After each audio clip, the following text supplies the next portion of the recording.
you, Roxanne, for being down to do this. We're really excited to have you. And thank you, Stephen and Viz, for providing us with the space tonight so we can have a lecture in person. Thank you to David and Portland for organizing and truly being the forces behind the scenes for Ellipsis. And thank you to everyone who showed up tonight. A little bit about MFG. We are a multidisciplinary design studio based in Orem, focused on brand strategy and design. And this is our third year of our Ellipsis Lecture Series, where we invite artists, designers, writers, and makers. We're excited about as a studio to share their processes and practices with us as a group. So tonight, we're super thrilled to have Roxanne with us. Roxanne is a Salt Lake City-based choreographer, performer, teaching artist, and curator. Roxanne is the co-founder, director, and curator of 801 Salon, a multidisciplinary art and performance series based here in Salt Lake. And I know I'm also very excited about her Playground Dance Series project too, where it's like 5 local choreographers, 15 dancers, have 1 week to create 5 new works together. So maybe about that tonight too. But yeah, I personally admire Roxanne's drive, ambition, and ability to create a community around the arts, and I believe that Roxy is hardworking and wickedly talented. So I'll let you do it from there. Hi everyone, thanks for having me. That was really nice, Nikki. Thank you. Yeah, I'm very excited to be here. Thank you, MFG. Thank you, Nikki and David and Viz and Stephen and Kristen, and all of you for being here. I just want to start by maybe telling you a little about myself, who I am, what I do, kind of situate myself as an artist in the community, and then kind of go on to what we do as an organization. When I say we, I'm talking about 801 Salon, this organization that I run. We'll get to all that. But I am Roxanne Gray. I am from San Antonio, Texas originally. Did my undergraduate degree here in Utah, BYU. Lived in New York for a while, lived in San Francisco for a while. And back here in Salt Lake area, just excited to be here. I'm currently in a graduate program at the U, in the modern dance program. And I also teach in the program as well. And then I also am just everywhere. I literally get that told to me all the time. Just the other day I saw someone like, you are everywhere, because I saw them twice in one day at 2 different events. Because I really am everywhere. You can call me a generalist. You can call me, I bite off more than I can chew. I don't know, you can ask my husband how that is. But I am interested in a lot of things. I'm a very curious person. I am a multidisciplinary artist, so I like to dabble in a lot of different things. And on top of that, I also like to build things for other people. I love being a matchmaker. I love, Sam, my husband, who's sitting right here on the computer, called me a pollinator this morning, and I really was like, writing that down. I really loved that. It was just, it was a nice image for me. I do feel like a pollinator. These images are just at a few, me behind the scenes at a few different events and projects that I do. So yeah, I wanted to start off with talking about collaboration and curiosity. That's kind of what I'm focusing on today, showing you these concepts through my work. I'm very interested in collaboration. I learned pretty early on in my sort of creative practice that I may be an extrovert. My cup is filled by working with other people, and creatively, I get really bored and lonely when I'm working by myself. And I know that's not for everyone. People all work differently, but I really need to work with people. And so I recognized that early on, and it turned into kind of this sort of lifelong research in collaboration, not only in my creative practice, but also in helping others learn how to collaborate, work with other people in ways that are ethical, in ways that are sustainable, in ways that kind of protect everyone involved.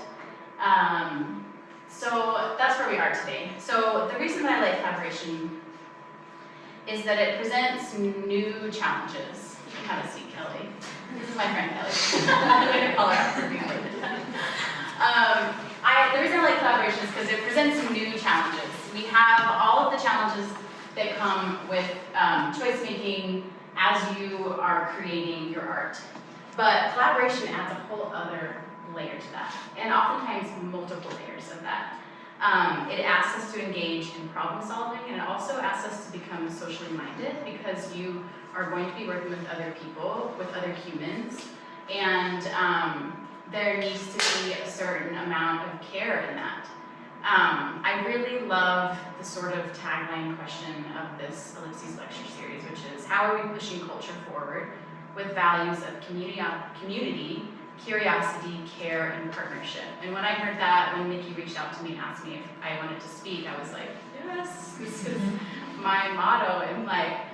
So I do feel like collaboration opens up our sort of worldview creatively so that we are aware of the people around us, we're aware of the people that we're working with.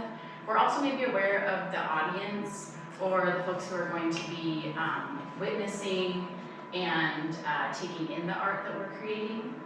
I also think that collaboration, it's something that I push really hard with my students because it helps them develop skills that they're going to take out into the real world, even just like if they're navigating issues with their roommates or something. But it helps us to practice effective communication, problem solving, negotiation, empathy, consensus making, which as artists might not come naturally to us. We like to, maybe, everyone's different, but you like to do what you want to do. You want to make your art. And then also ethical and sustainable cooperation.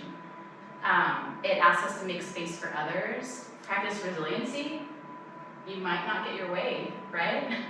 And experience compromise. And it often encourages experimental and non-traditional processes because we are working with others who might have different ways of doing things. So I wanted to start with a few examples of my own work. So this is Tableau. This is a dance film that I created. It was a collaboration during COVID lockdown. So I was given a small micro grant to create a dance film with stipulations. I had to stay in my home. Again, this was during the COVID lockdown. I had to, if I work with other people, they had to be in my home bubble. And it was really tricky for me at first because number one, we had just moved to Salt Lake. Our house was a mess. I have 3 kids and we were all at home, homeschooling, all the things. And I knew that I wanted to work with other people, so I asked if I could work with people remotely. So I brought in, or I didn't bring in, I just asked some friends if they wanted to make a film with me. And I had a composer, and I had an editor, and a stylist. And we made this film together. And because I chose to collaborate, and because I had these really awesome creative limitations where I had to make it in the home and all these things, we made something that I never, ever would have made. We treated it like Exquisite Corpse, if you're familiar with that game where you have a piece of paper and someone draws the head and then you pass it on, someone draws the body, and then you open it up and there's all these things. So we would toss around ideas, I would make something, I would just pass the files on to the next person would stir it up, pass it on to the next person, and we would just keep passing it around until we were like, I think we're done, I think we made a film. And it was a really good time. In my research here in grad school, I have really dug into kind of different models of collaboration in order to just inform my creative process more and maybe even provide other artists with that information, knowing that when you go into a collaboration, everyone knows what to expect. Expectations are managed, no one's getting their feelings hurt. And in this situation, I would name this a third-hand collaboration, meaning there was not a director. It was the actual collaboration itself became the artwork, which third hand is sort of like a reference to 1 and 1 make 3, like it makes something over here instead of something down here. So yeah, it was a good time. The next one I wanted to share is Veritas, which was actually performed, well, it's been performed in a few places, but it was performed right here in Viz. It was a collaboration between a couple of dancers. That image is not supposed to be in there, but a couple of dancers, a couple of musicians, and visual artists. And we kind of defined this as using a feminist model of collaboration, meaning we had a flat power structure and we encouraged equitable participation by all, which was tricky for me because I am usually, when it comes to dance projects for me, I'm usually on the outside. I like to be the choreographer, I like to be the director. But knowing that we would need to have equitable participation, I needed to perform in it. We all had to perform in it. So the musicians were on the stage, the visual artist was on the stage. We all interacted with the performance in the moment. And it was really, again, a beautiful and fulfilling project for us. The last one I wanted to share is just some current research that I'm doing here at the university. This is Faldeo. It's a piece that is just pulls from my roots as a Tejana artist and Tejana woman. I grew up dancing folklorico dance, and now as an adult, mostly primarily modern dance, and so I'm kind of combining these two things. And the rehearsal process for us has been really beautiful because I have been employing a lot of Chicana feminist methodologies of collaborating by validating each other's lived experiences and bringing it into the practice. So we spend a lot of time sharing stories. The entire cast are all BIPOC folks. So we share a lot of stories about what it feels like to kind of live in the Pantla, live in the in-between between two cultures, or live in Utah as a BIPOC person. And we share a lot of stories, we incorporate it into the movement. We do a lot of improvisation together that builds into things that we said. And again, it's just been a really fulfilling practice for me to approach creativity from a collaborative lens. Okay, so I wanted to then tell you a little bit about my nonprofit. So I have a nonprofit organization. Nikki is a board member of 801 Salon as well, and a lot of folks here have performed or been a part of it or supported it in some way, which I appreciate. But this is an organization that was formed 3 years ago. We're just celebrating our 3rd anniversary. And I'd love to share with you just how it came about and kind of knowing how I approach my personal creative practice.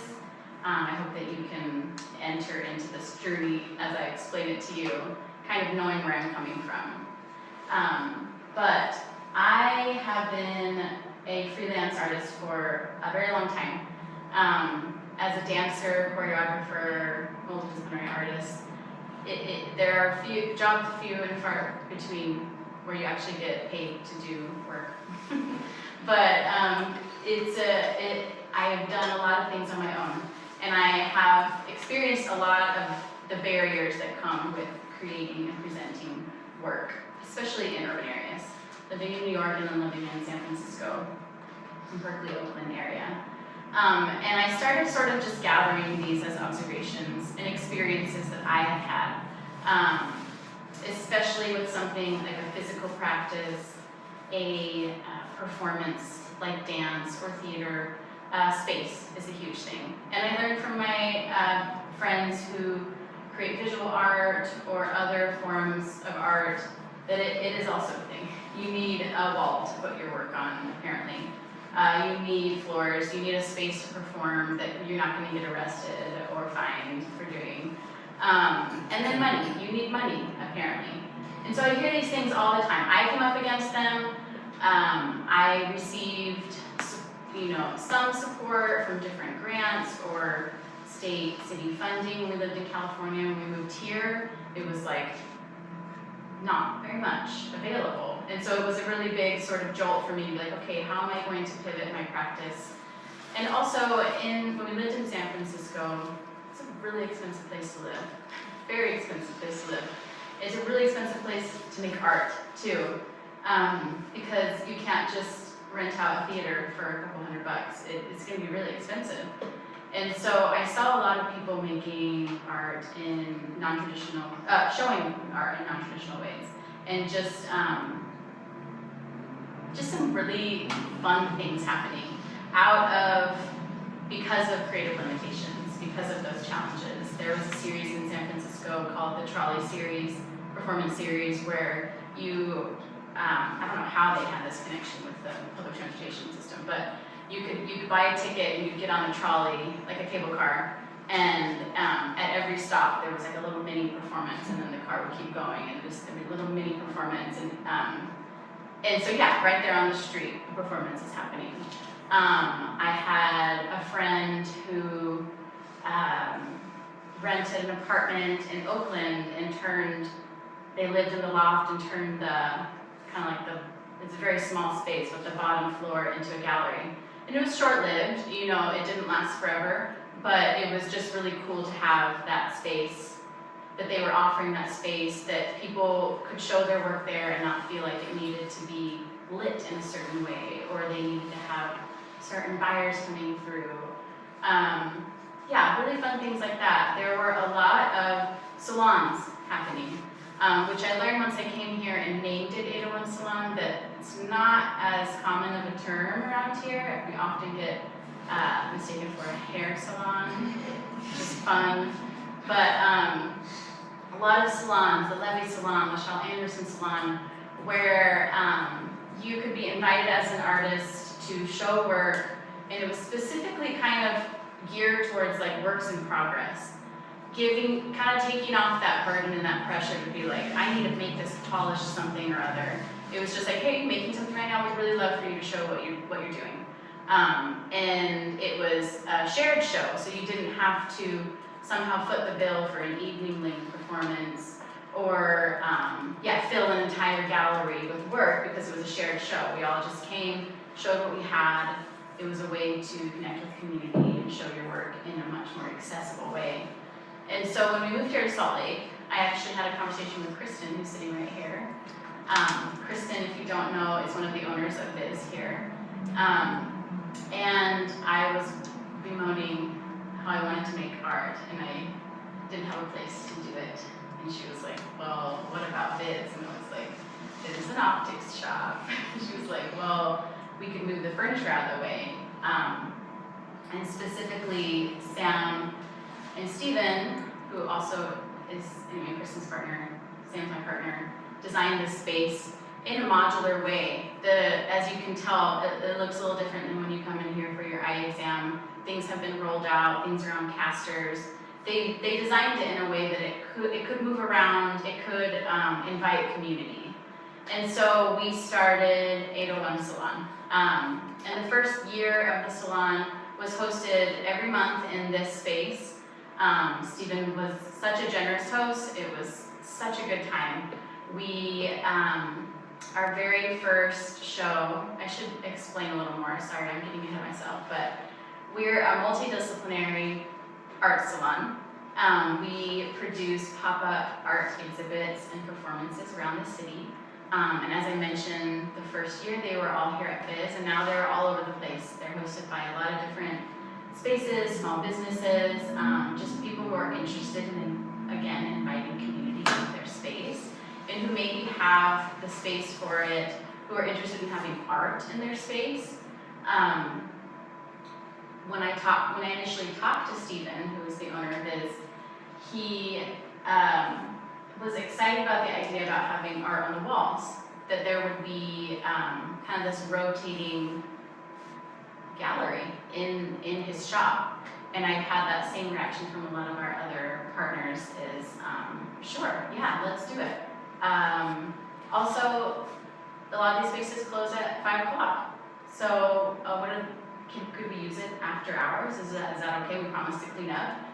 A lot of times, 99% of the time, people say yes because they want to be a part of what we're building and they want to support artists. So when we had our first show, we contacted Andrew Alba was our very first artist. We contacted him, and within 2 weeks there was art on the wall, and we had like 150 people coming through here, and it was so like energizing and exciting to see people show up for each other. And so yeah, the rest is history. We've been doing this for 3 years now. We had a monthly programming up until this month actually, so we've done 34 shows. And it's just a good time. So I thought if you're interested that we would kind of treat 801 Salon as a case study. That I have 3 case studies, 3 different shows that we produced, or actually 4 if we can get to it, that are just some good examples of how you can collaborate with folks in the community, how artists can connect with each other and maybe approach art making and art presenting in non-traditional ways. So this first show is Heartland Collective and Andrew Alba. So this was a show that we curated in 2022. Heartland Collective is a local multidisciplinary arts collective.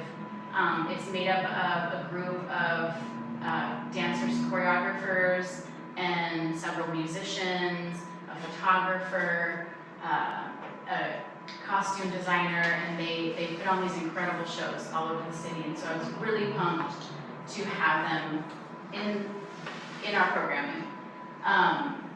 And I had recently, a year before, gotten to know Andrew Alba's work through, he was our first show. And I'm actually not sure how it came up, but I knew that somebody was interested in more. I knew that they were, that they didn't just want a single show.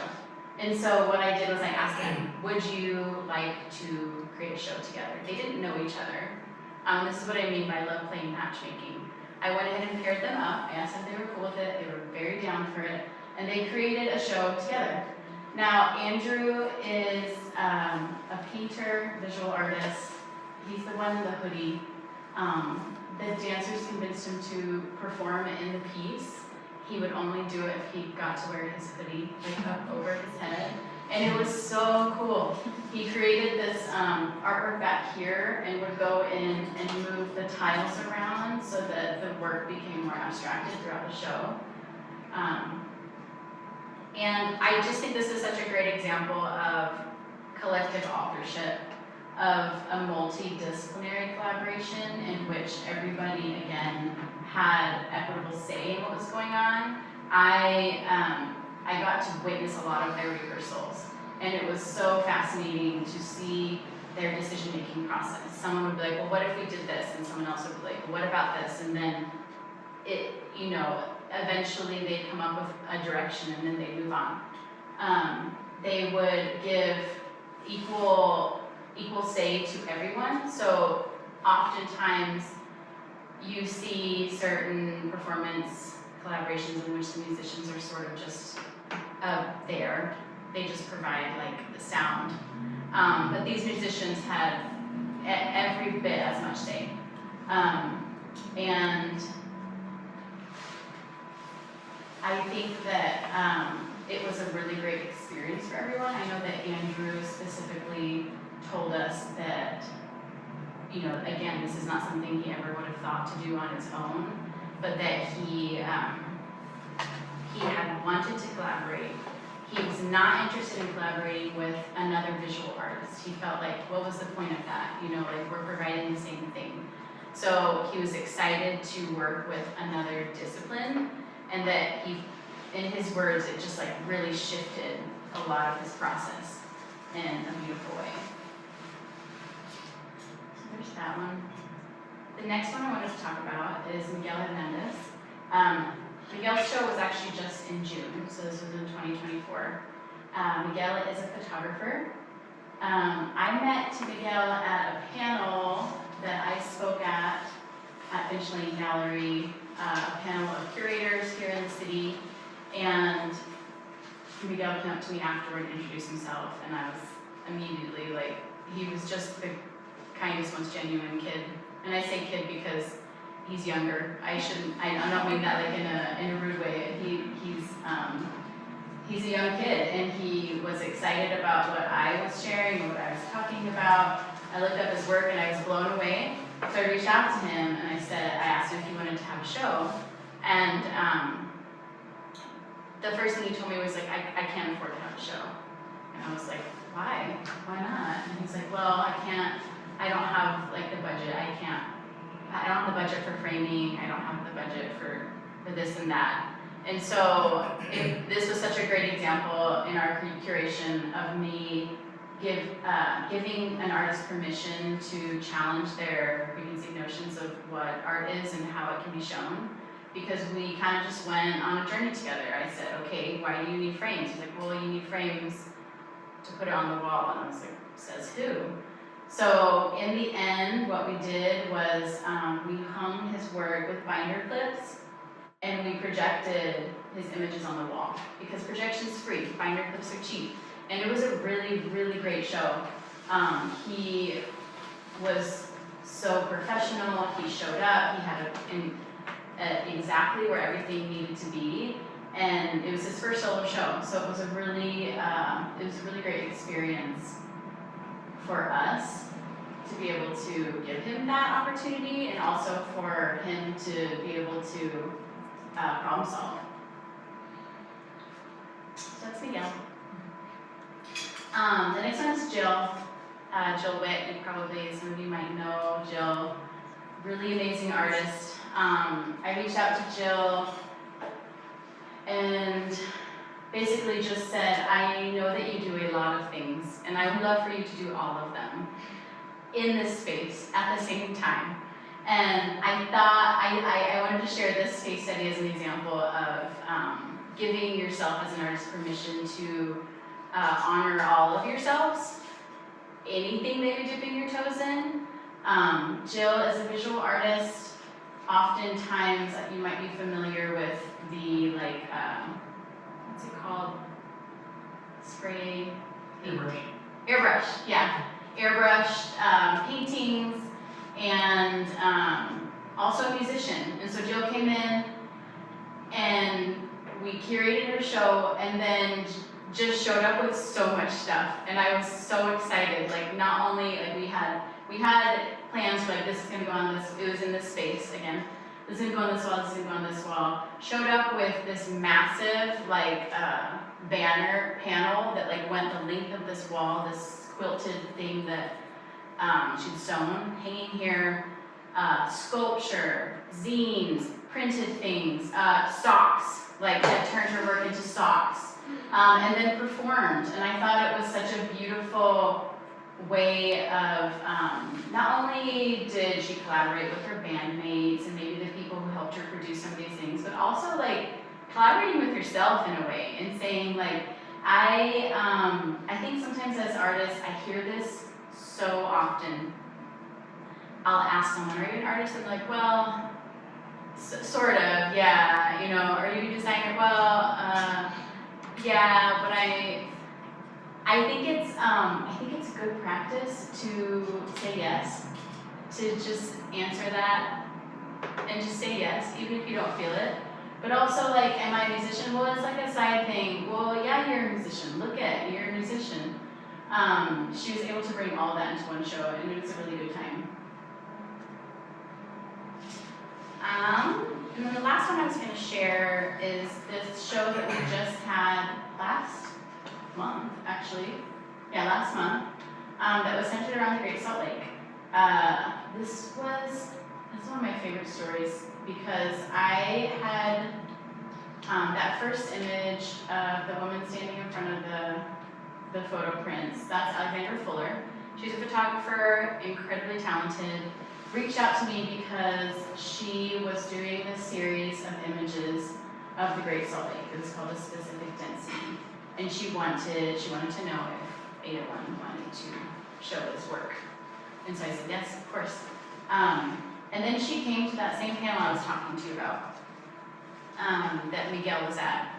And one of the things I had talked about at the panel was that I'm interested in a lot of different art. I'm interested in a lot of what's happening here in Salt Lake.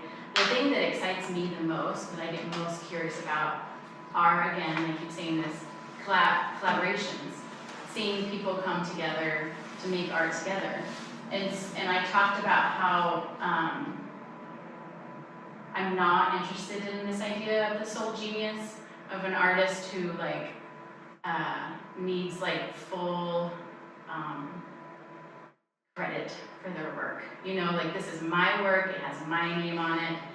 It's okay if you work alone, that's totally fine. But this idea that I can't, if I make art with someone else and it's not real, or it's not good enough, or it's not totally me.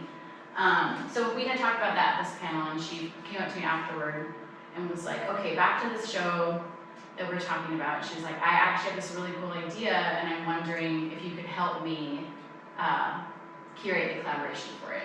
And what she wanted to do was it's kind of hard to tell, but this is a massive 9-foot by 5-foot pool on the water, on the floor, filled with water. And she projected her Salt Lake images onto the water. And she wanted to know what would it be like if somebody moved in that water, if somebody disturbed that water and disturbed the image. And so at the same time that we were making these plans, another group of artists approached me about a dance film that they were making at the Salt Lake. And it was called Lake Bodies, and they wanted to know if I could screen the film. And I said, okay. What I'm hearing is that there's a lot of concern and interest about the Salt Lake in our community right now, and there are a lot of artists that are interested in making work around this. But what if I connected you? What if you supported each other in that? And so one of their dancers performed in the pool, it was this immersive dance performance at Atelier Mill, and it was probably our largest show that we've ever had. It was a tiny bit scary, there were so many people that showed up, but it was a really beautiful night, and I think just a really great example of what happens when artists come together. Okay, those are my case studies around Ada and Salon. It's really hot in here.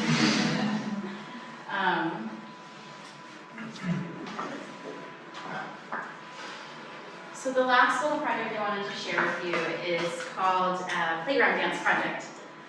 It's another little side hustle that I have too many things going on in my life, but something that I'm really, really proud of and just really passionate about. And so it will live on another year, I think. But it's called Playground Dance Project. It is a choreographic flash incubator. So it happens every summer. We've done it 2 years in a row now. And basically what we do is we open up submissions for choreographers to submit proposals to create a new work. Then we choose 5 choreographers from that pool. And then those 5 choreographers, facilitated by us, hold an open audition, and they choose 15 to 20 dancers. Every choreographer is allotted a certain number of dancers, and they can use their full allotment or they can pass it on, but it just gets spread around. And then these artists all have 1 week or 8 hours to create a new dance work, which is then fully produced at the Rose Wagner Theater at the end of the week. So I wanted to create this because, again, the barriers, space, money, resources, all these things, but also time. Time is a resource and time is a barrier. When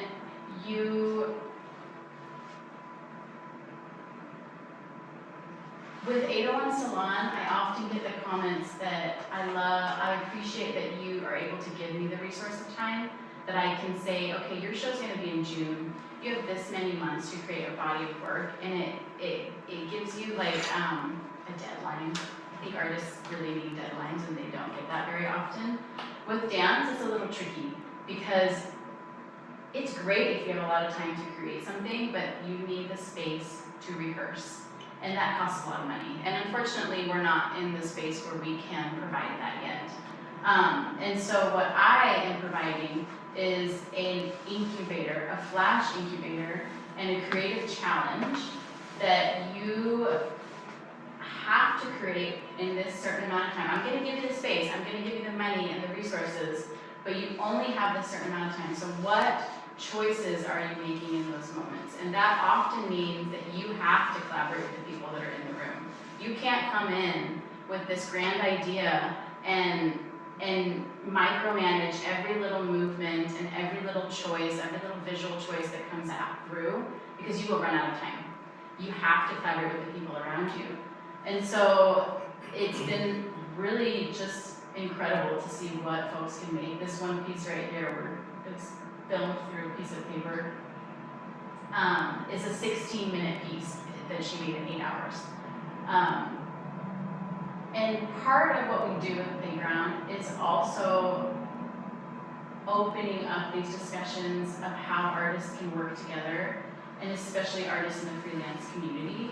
So we do a lot of work to build structures in our casting and in our submission process that will basically ensure diversity in the pool of artists.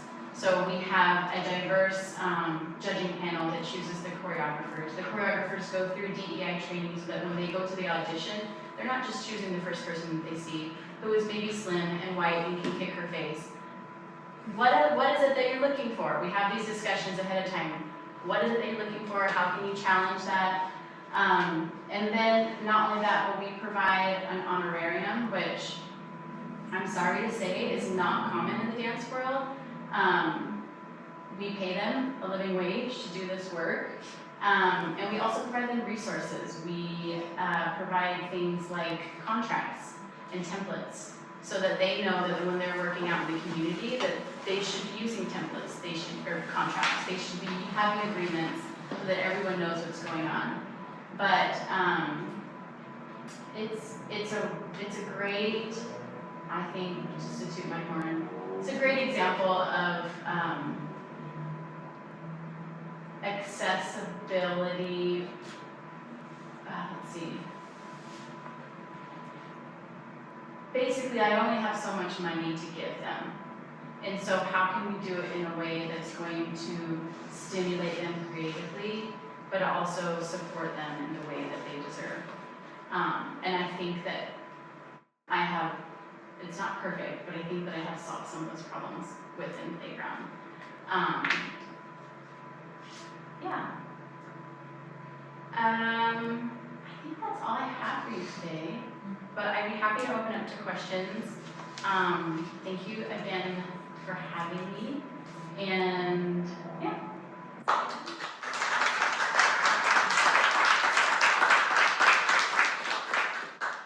Do you have any questions?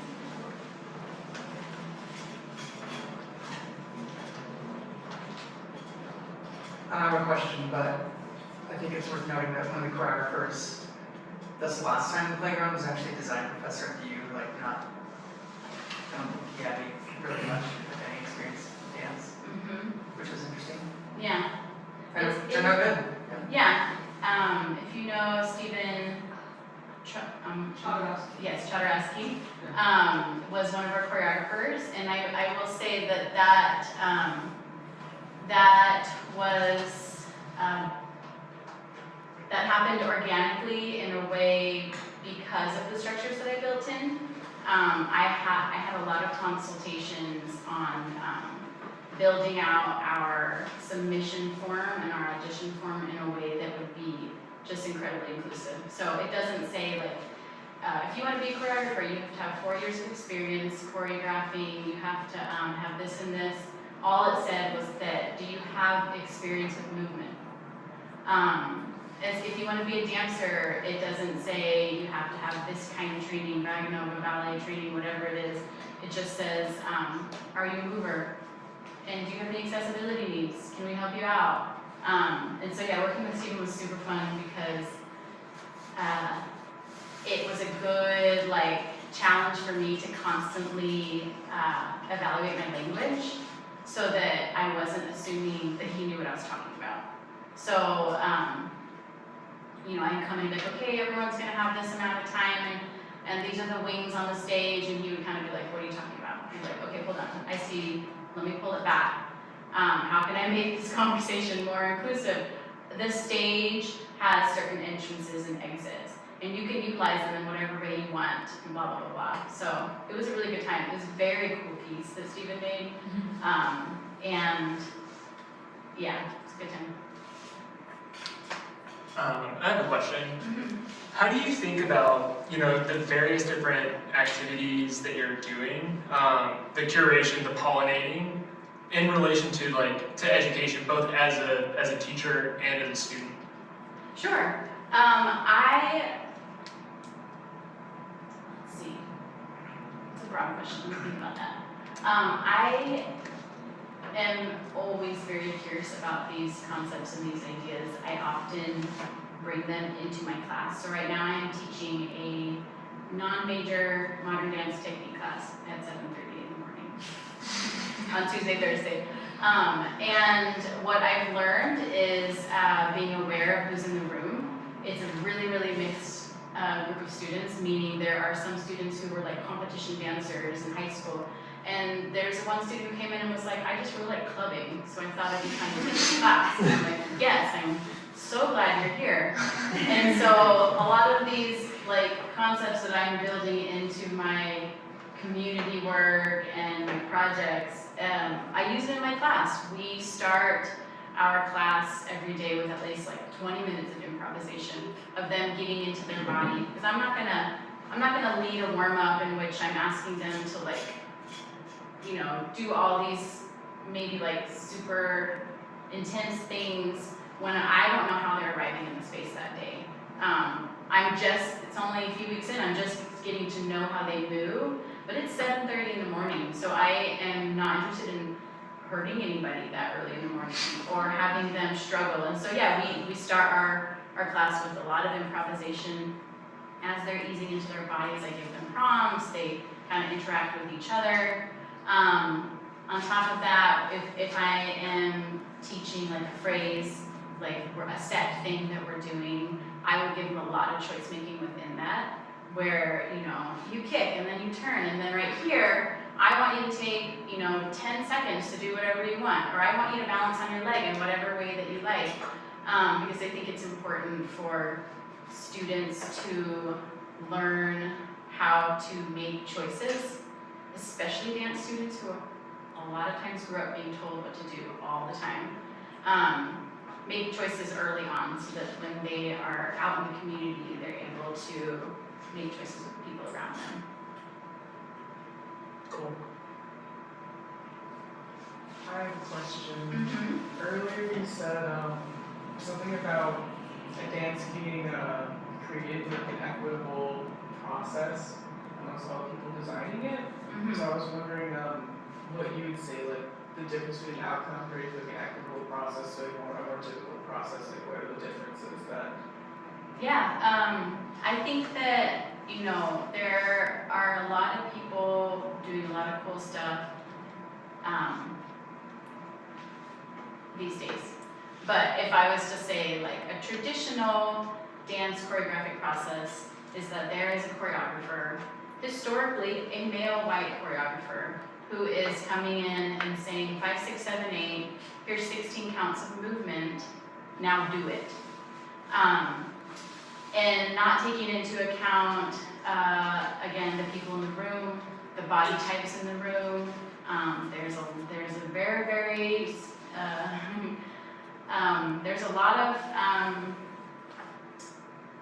issues of sustainability of dancers' bodies because of this. And then, yeah, there's no choice making in it, you're coming in and you're doing it.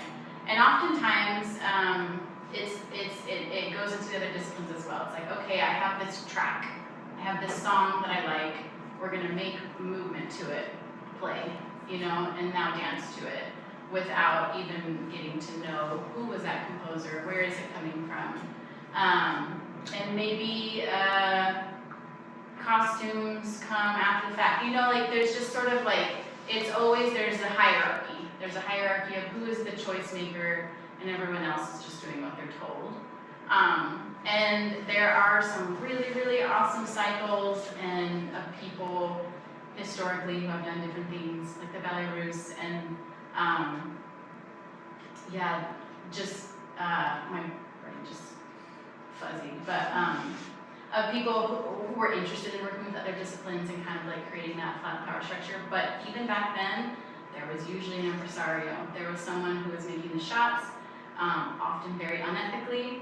So yeah, that was, in that particular process I was talking about, it was an unlearning process, because I had to step back and be like, I cannot be the one to call the shots here, because my opinion is not above everyone else's, just because it's a dance performance, and there's movement involved, doesn't mean that I, in that process, would be the only one making choices.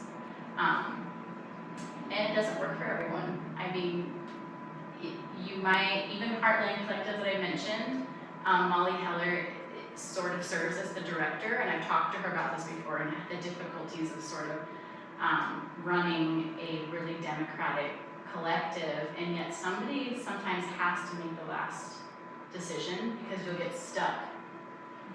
And this is sort of the downside of collaboration. You'll get stuck, you can't move forward, or feelings get hurt. So what happens in that moment? I don't know if anyone has an answer, but what happens in that moment? Do you have like a safe word? Do you have things built in? Do you take turns making the final choice? So yeah. That's what I got. Thank you.